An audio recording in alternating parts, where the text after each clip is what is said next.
Hi, I'm Zoë Goss. I played for Australia between 1987 and 2000, and I'm currently the assistant coach of the WACAs and the Scorchers. When I finished playing, I needed a big break from cricket. I had about 10 years where the only cricket I watched was the test matches, and I've come back and come to peace with just being Zoe again.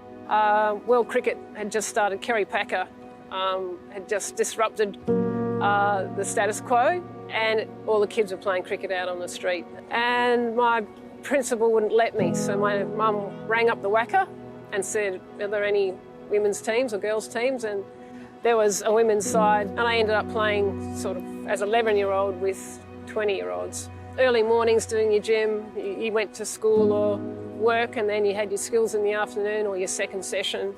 I'm sure some players still do it now, but for the players that I played with and against of my era didn't have those same opportunities. And I think had they had what the girls have today, you know, they would have reached more of their potential, and they probably would have played for longer.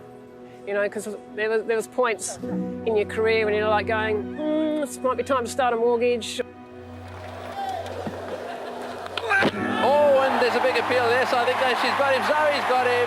Zoë Goss has got Brian Lara, and boy, that's brought a smile to her face. Well, you have to feel a bit sorry for Brian Lara. Because of the Brian Lara dismissal, generally media were just interested in speaking to me, even though the players I played against were super talented and deserved accolades as well. So it was difficult to navigate at times, and it was a big learning curve for me, let's put it that way. I went from just Zoe to Zoë Goss, which was amazing in a lot of ways and great for the game. What went from, I thought, you know, was my 15 seconds of fame was kind of taken a bit longer than I expected. But, you know, fabulous for the game and for myself. It opened up amazing opportunities. All those players that are on the field, there's a little bit of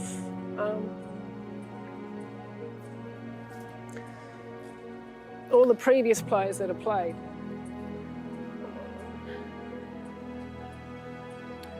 Oh, I wish I wasn't crying. Like the sacrifice and all the administrators. You know, I've had some close friends that I know were inspirational in the game, just not even as a player, just wanting to push the women's game. And I think there's a little bit of all those people in those players that take the field for Australia.